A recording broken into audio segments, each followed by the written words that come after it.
സുഹൃത്തുക്കളെ എല്ലാവർക്കും നമ്മുടെ പുതിയൊരു വീഡിയോയിലേക്ക് സ്വാഗതം. ഞാനൊരു വെല്ലുവിളി നിങ്ങളെ കാണിക്കാൻ വേണ്ടിയിട്ടും ആ വെല്ലുവിളിയുടെ അവസാനം എന്താണ് ഉണ്ടായിരിക്കുന്നതെന്ന് കാണിക്കാൻ വേണ്ടിയിട്ടും എന്തൊക്കെയാണ് മെഴുകലുകൾ അവിടെ നടന്നിരിക്കുന്നതെന്ന് അറിയിക്കാൻ വേണ്ടിയിട്ടുമാണ് ഇന്ന് ഈ ഒരു വീഡിയോയിൽ വന്നിരിക്കുന്നത്. ആദ്യം തന്നെ കൂടുതൽ കാര്യങ്ങൾ പറയുന്നതിന് മുൻപ് ആ വെല്ലുവിളി എന്താണെന്ന് ഞാനൊന്ന് പറയാം.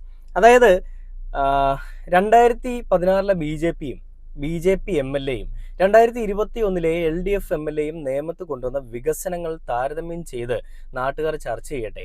എന്ത് വികസനമാണ് 2016 LDFിന്റെ എം എൽ എയും, അതായത് 2016 മുതൽ ഭരിക്കുന്ന LDFിന്റെ എം എൽ എ നേമത്ത് കൊണ്ടുവന്നതെന്ന് പരസ്യമായിട്ട് ഒരു വെല്ലുവിളി നടത്തിയിരിക്കുകയാണ് രാജീവ് ചന്ദ്രശേഖരൻ. സംസ്ഥാന അധ്യക്ഷനായിട്ടുള്ള രാജീവ് ചന്ദ്രശേഖർ ഈ ഒരു വെല്ലുവിളി നടത്തിയപ്പോൾ ആ വെല്ലുവിളിക്ക് മറുപക്ഷത്ത് അത് ഏറ്റുപിടിച്ചത് ആരാണെന്ന് ചോദിച്ചു കഴിഞ്ഞാൽ നമ്മുടെ എല്ലാവരുടെ വിദ്യാഭ്യാസ വകുപ്പ് മന്ത്രിയായിട്ടുള്ള വി ശിവൻകുട്ടിയാണ്. ഈ ഒരു പ്രായത്തിൽ അദ്ദേഹത്തിന് നമുക്കറിയാം, അദ്ദേഹത്തിന് സംസാരിക്കാൻ പോലും നേരെ പറ്റുന്നില്ല. എന്നിട്ട് പോലും ആ വെല്ലുവിളി ഏറ്റെടുക്കുകയും ആ വെല്ലുവിളിക്ക് സമയവും അതേപോലെ തന്നെ ഡേറ്റും ഒക്കെ കുറിച്ചു കൊടുക്കുകയും ചെയ്തൊരു വി ശിവൻകുട്ടി എന്ന് പറയുന്ന ഒരു മന്ത്രിയെ നമ്മൾ കണ്ടിരുന്നു. അപ്പം അങ്ങനെ എന്താണ് ഈ പറയുന്ന രാജീവ് ചന്ദ്രശേഖരൻ അന്ന് പറഞ്ഞതെന്നും ഇപ്പോൾ എന്താണ് രാജീവ് ചന്ദ്രശേഖരനും അതേപോലെ തന്നെ വി ശിവൻകുട്ടിക്കും പറയാനുള്ളതെന്നുള്ള വീഡിയോ ഞാൻ നിങ്ങളിന്ന് കാണിച്ചു തരാം. കണ്ടിട്ട് നമുക്ക് ബാക്കി വീഡിയോയിലേക്ക് വരാം. ഈ സൈഡ് നോക്കാം. ഇവർക്ക് വികസനത്തിനെ കുറിച്ച് ചർച്ച ചെയ്യാൻ താല്പര്യമില്ല, കഴിവില്ല. ഞാനും തയ്യാറാണല്ലോ. പക്ഷെ നുണ പറയാൻ പാടില്ല. അതാണ് എന്റെ കണ്ടീഷൻ. അവിടെ പോയിട്ട് കൈരളി ടിവിക്ക് കൊടുക്കുന്ന നുണ കള്ളം പറഞ്ഞാൽ കണ്ണു പൊട്ടിപ്പോ. ഞാൻ ആരോടും കള്ളം പറയത്തില്ല, ആരും കള്ളം പറയാൻ പാടില്ല, സത്യം മാത്രമേ പറയാവുള്ളൂ. ഈ കോടതി മുൻപാകെ സത്യം മാത്രമേ ബോധിപ്പിക്കൂ എന്ന് പറയുന്നത് പോലെ സത്യം പറയുള്ളൂ. കള്ളം പറയുന്നത് എനിക്ക് ഇഷ്ടമല്ല, ഞാൻ കള്ളം പറഞ്ഞ യോജിക്കത്തില്ല, എനിക്ക് വിഷമമാവും. ശിവൻകുട്ടി അണ്ണ കള്ളം പറയരുത്, സത്യം മാത്രമേ പറയാവുള്ളൂ. പറയാൻ പാടില്ല. അതാണ് എന്റെ ഒരു ഏറ്റവും കൂടുതൽ എന്റെ ഒരു കണ്ടീഷൻ. ഞാൻ റെഡിയാണ്. പറയൂ വിളിക്കൂ. എവിടെ വെച്ച് നടത്താൻ നോക്കാം. നിങ്ങൾ ആരെങ്കിലും മുൻകൈ എടുക്കുമോ മധ്യസ്ഥനായി? ശിവൻകുട്ടി അദ്ദേഹം രംഗത്ത് വന്നിരിക്കുകയാണ്. എവിടെ വെച്ച് നടത്തണം, നിങ്ങളൊരു മധ്യസ്ഥത വഹിക്കൂ, അല്ല നിങ്ങൾ ആരെങ്കിലും അതിനൊരു അധ്യക്ഷനായിട്ട് നിൽക്കൂ. എവിടെ വെച്ച് നടത്തണം നിങ്ങൾ പറയാം. അവിടെ വെച്ച് നമുക്ക് ഈ പറയുന്ന വെല്ലുവിളി ഏറ്റെടുത്തുകൊണ്ട് സംവാദ പരിപാടി നടത്താം. അത് വേണമെങ്കിൽ പൂജപ്പുരയിൽ തുറന്ന ഗ്രൗണ്ടിൽ വെച്ച് നടത്താം. എവിടെയാണ് ഈ പറയുന്ന സംസ്ഥാന അധ്യക്ഷനായിട്ടുള്ള രാജീവ് ചന്ദ്രശേഖരൻ ഓക്കെ ആയിട്ടുള്ളത് അത് എന്നോട് പറയൂ, ഞാൻ അവിടെ വരാം എന്നാണ് വി ശിവൻകുട്ടി പറയുന്നത്. ബാക്കി കണ്ടുപോകാം. പൂജപ്പുര ചേർത്താം, പൊതുസ്ഥലമാണ്. അദ്ദേഹം ഞാൻ പറയുന്നത്, ഞാനൊരു ഡേറ്റ് പറയാം. ഡേറ്റ് പറഞ്ഞ് സ്ഥലവും പറയാം. പൂജപ്പുര അവിടെ ആൾക്കാർ ഇരിക്കാൻ സൗകര്യമുണ്ടല്ലോ, വൈകുന്നേരം പുറത്ത്. 29 എത്ര മണിക്ക്? രാവിലെ ഇവിടെ ഉച്ചവരെ ഞാൻ തയ്യാറാണ്. ഞാൻ പൂജപ്പുര സ്ഥലവും നിർദ്ദേശിക്കുന്നു. അതല്ല, ഇത് ഈ രണ്ട് സ്ഥലവും തീയതി വേറെ മാറ്റിയാലും എനിക്ക് പ്രശ്നമല്ല. അദ്ദേഹം പറഞ്ഞ തീയതിയിൽ ഞാൻ ക്രമീകരിച്ചു. ഉച്ചശേഷം എനിക്ക് പര്യടനം ഉള്ളതാണ്. രാവിലെ ആക്കിയാൽ വളരെ ഉപകാരമായിരുന്നു. ആ ഡേറ്റ് എന്തിനാണ് അദ്ദേഹം തീരുമാനിച്ചറിയില്ലേ? 29 പ്രൈം മിനിസ്റ്റർ വരുന്നുണ്ട്. ഞങ്ങൾക്ക് അദ്ദേഹത്തിന്റെ ഒപ്പം ചർച്ച ചെയ്യാൻ കഴിയില്ല. അതായത് ഡേറ്റ് വി ശിവൻകുട്ടി അദ്ദേഹം പറഞ്ഞൊരു ഡേറ്റ് ഫിക്സ് ചെയ്യുന്നുണ്ട്. 29 രാജീവ് ചന്ദ്രശേഖരന് പൂജപ്പുര സ്റ്റേഡിയത്തിൽ വന്ന് വേണമെങ്കിൽ ഈ സംവാദ പരിപാടിയിൽ അല്ലെ എൻ്റെ വെല്ലുവിളി ഏറ്റെടുക്കാം. അതല്ലാന്നുണ്ടെങ്കിൽ രാജീവ് ചന്ദ്രശേഖരൻ വേണമെങ്കിൽ ഒരു ഡേറ്റും സമയവും ഒക്കെ ഫിക്സ് ചെയ്യാം. ഞാൻ അവിടെ വന്നിട്ട് തുറന്ന സംവാദ പരിപാടിയിൽ ഞാൻ പങ്കെടുക്കാമെന്നാണ് വി ശിവൻകുട്ടി പറയുന്നത്. ഇതില് വി ശിവൻകുട്ടിയുടെ പിന്നീട് വന്നിരിക്കുന്ന ഒരു പോസ്റ്റാണ്, സംവാദ പരിപാടി നടത്തിയാൽ എനിക്ക് A+ വട്ടപൂജ്യം കിട്ടുന്ന രാജീവ് ചന്ദ്രശേഖരനെ കാണാൻ പറ്റുമെന്നുള്ളത്. ആ ഒരു വീഡിയോയുടെ കണ്ടിട്ട് നമുക്ക് എന്താണ് ഇപ്പോഴത്തെ രാജീവ് ചന്ദ്രശേഖരന്റെ അവസ്ഥ എന്നുകൂടി ഞാൻ നിങ്ങളെ കാണിച്ചു തരാം. സംവാദത്തിന് എന്നെ വെല്ലുവിളിക്കുക, ഞാനത് സംബന്ധിച്ച് സമയം നിശ്ചയിക്കുക, സ്ഥലം നിശ്ചയിക്കുക. അതിനുശേഷം അദ്ദേഹത്തിന് അസൗകര്യമുണ്ടെന്ന് പറഞ്ഞപ്പോൾ വേറൊരു സ്ഥലം നിശ്ചയിക്കാൻ അദ്ദേഹത്തിന് അധികാരം കൊടുക്കുക. അതിനുശേഷം കാലുമാറി വർത്തമാനം പറയുന്നത് ഒരു മര്യാദകേടാണ്. പരസ്യ സംവാദം നടത്തുന്ന പരീക്ഷയിൽ അദ്ദേഹത്തിന് 0 മാർക്ക് കിട്ടും, എനിക്ക് A+ കിട്ടും. കണ്ടില്ലേ, ഇവിടെ LDF പറയാൻ പോകുന്ന അല്ലെ LDF മുന്നോട്ട് വെക്കാൻ പോകുന്ന കാര്യങ്ങൾ അവർ ചെയ്തിട്ടുള്ള വർഗീയതയുടെയോ അല്ലെങ്കിൽ അവർ ചെയ്യാത്ത കാര്യങ്ങളുടെ വെള്ളപൂശലുകളോ ഒന്നുമല്ല.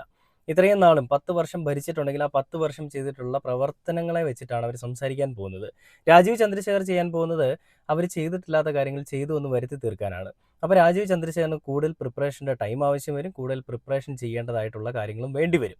പക്ഷേ വി ശിവൻകുട്ടിയെ വെച്ച് നോക്കുമ്പോൾ വി ശിവൻകുട്ടി എന്ന് പറയുന്നൊരു മനുഷ്യൻ വിദ്യാഭ്യാസ വകുപ്പ് മന്ത്രിയായി വന്നതിന് ശേഷം നമ്മുടെ സ്കൂളുകളിൽ വന്നിട്ടുള്ള മെച്ചപ്പെട്ട സൗകര്യങ്ങൾ, സ്കൂളുകളിൽ വന്നിട്ടുള്ള അല്ലെങ്കിൽ നമ്മുടെ കേരളം കൈവരിച്ചിട്ടുള്ള സമ്പൂർണ്ണ സാക്ഷരത, ഇതിനെല്ലാം ഒരു പങ്കാളിയായത് വി ശിവൻകുട്ടിയൊക്കെ വന്നതിന് ശേഷമാണ്. അതിന് മുൻപ് എങ്ങനെയായിരുന്നു ചോദിച്ചു കഴിഞ്ഞാൽ നമുക്ക് എല്ലാവർക്കും അതിൻ്റെ അവസ്ഥകൾ അറിയാവുന്നതാണ്.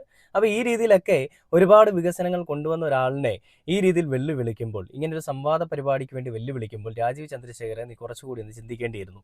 അയാളുടെ പ്രായമായിരുന്നു നിന്റെ പ്രശ്നമെങ്കിൽ, അയാളുടെ സംസാര രീതിയായിരുന്നു നിന്റെ പ്രശ്നമെങ്കിൽ അത് നിനക്ക് വേറെ രീതിയിൽ പറയാമായിരുന്നു. വെറുതെ ഒരു പുലിയുടെ അണ്ണാക്കിലേക്ക് ഇങ്ങനെ കോലിട്ട് കുത്തുന്ന, അല്ലെങ്കിൽ പട്ടിയുടെ അണ്ണാക്കിൽ കോലിട്ട് കുത്തുന്ന പരിപാടിക്ക് പോകാൻ പാടില്ലായിരുന്നു. ഇപ്പം എന്താണ് ചമ്മി നാറി. ഇപ്പോൾ ആ ഡേറ്റ് പറഞ്ഞപ്പോൾ ഡേറ്റ് ഒരു ദിവസം പറയും ഞാൻ വരാമെന്ന് പറഞ്ഞ രാജീവ് ചന്ദ്രശേഖരൻ ആ ഡേറ്റ് പറയണം അവിടെ പ്രധാനമന്ത്രി വരുന്നുണ്ട്, പ്രധാനമന്ത്രിയെ കാണാനായിട്ട് എനിക്ക് പോകേണ്ടത് കൊണ്ട് ആ ഡേറ്റിൽ എനിക്ക് പോകാൻ പറ്റില്ല, അത് അറിഞ്ഞുകൊണ്ട് തന്നെയാണ് ഈ ഡേറ്റ് പറഞ്ഞതെന്നുള്ളത്. എന്നാൽ അതേസമയം തന്നെ വി ശിവൻകുട്ടി പറയുന്നുണ്ട് ഒരു ഡേറ്റ്, രാജീവ് ചന്ദ്രശേഖരന് പറ്റുന്നൊരു ഡേറ്റ് പറയും, ആ ഡേറ്റിൽ ഞാൻ അവിടെ വരാം, എവിടെയാണോ വരുന്നത് അവിടെ ഞാൻ വരാം, ആ സമയം കൂടി നിങ്ങൾ കുറിച്ച് പറയാനെന്നുള്ളത്. എന്നാൽ അതുപോലും പറയാനായിട്ടുള്ള ധൈര്യമില്ലാതെയാണ് രാജീവ് ചന്ദ്രശേഖർ ഇപ്പോൾ സംസാരിക്കുന്നത്. അതിൻ്റെ ഒരു വീഡിയോ കൈരളി TV പങ്കുവച്ചിരിക്കുന്ന വീഡിയോ അത് ഞാൻ നിങ്ങളത് കാണിച്ചു തരാം. അവിടെ കണ്ടിട്ട് ബാക്കി വീഡിയോയിലേക്ക് വരാം. അദ്ദേഹം 29-ാം തീയതി ഒരു ഡേറ്റ് എന്തിനു തീരുമാനിച്ചു? പ്രധാനമന്ത്രി വരുന്നുണ്ട്, ആ ദിവസം നോക്കിയിട്ടാണ് അദ്ദേഹം ഡേറ്റ് വെക്കുന്നത്. പക്ഷെ ഞാൻ ആ വിവാദത്തിൽ പോവാൻ താല്പര്യമില്ല, ഞാൻ സംവാദത്തിന് തയ്യാറാണ്. No issue. ഞാൻ പറയട്ടെ, ഞാൻ ആ വിവാദത്തിൽ പോവാൻ എനിക്കൊരു താല്പര്യമില്ല. ആ വിവാദത്തിൽ പോകാൻ എനിക്കൊരു താല്പര്യമില്ല, ഞാൻ പോകത്തില്ല, എന്നെ ചത്താലും ഞാൻ പോകത്തില്ലടാ എന്നാണ് ചന്ദ്രശേഖർ ജി പറയുന്നത്. എനിക്ക് അങ്ങനെ ഒരു ഡേറ്റ് പറഞ്ഞിട്ട് ആ ഡേറ്റ് പറഞ്ഞാൽ നരേന്ദ്രമോദിജി വരുന്നത്, എനിക്ക് അവിടെ പോകണമെന്നാണ്. അപ്പം മാധ്യമപ്രവർത്തകർ പറയാൻ ശ്രമിക്കുന്നുണ്ട് വേറെ ഡേറ്റ് വേണമെന്നുണ്ടെങ്കിൽ നിങ്ങൾ പറഞ്ഞാൽ മതി, അവിടെ വി ശിവൻകുട്ടി വരാമെന്ന് പറഞ്ഞിട്ടുണ്ടെന്ന്. അപ്പോൾ രാജീവ് ചന്ദ്രശേഖർ പറയുന്നത് ഞാനൊന്ന് പറയട്ടെ, നിങ്ങൾ ചുമ്മാ അതിനിടെ കയറി സംസാരിക്കാതെ. ഈ നമ്മൾ സിനിമകളിലും കോമഡികളിലും കണ്ടിട്ടുണ്ട്, അതായത് കയ്യിൽ പിടിച്ച് നമ്മളൊരു പ്രശ്നം നടക്കുകയാണ്, ആ പ്രശ്നം നടക്കുമ്പോൾ ഒരാൾ പറയണം അച്ഛൻ എൻ്റെ കയ്യിൽ നിന്ന് വിടച്ചാ, എൻ്റെ കയ്യിൽ നിന്ന് വിടച്ചാ. കയ്യിൽ പിടിച്ചിട്ടില്ല, പിടിക്കാതിരിക്കുന്ന ഒരാളുടെ കയ്യിൽ കയറ്റി പിടിപ്പിച്ചിട്ട് പറയണം എൻ്റെ കയ്യിൽ നിന്ന് വിട്ടാൽ ഞാൻ ഇവനെ എപ്പോൾ ഇടിക്കും എന്ന് പറയുന്ന പോലെയാണ് രാജീവ് ചന്ദ്രശേഖർ പറയുന്നത്. നിങ്ങളൊന്നും മിണ്ടായി, ഞാനത് പറയട്ടെ എന്നുള്ള രീതിയിലാണ് പറഞ്ഞുകൊണ്ടിരിക്കുന്നത്. ബാക്കി ഒന്ന് കണ്ടുനോക്കാം. അവര് പറയട്ടെ, അവര് പറയുന്ന എല്ലാ കാര്യങ്ങളും ഞാൻ മറുപടി കൊടുക്കാൻ താല്പര്യമില്ല.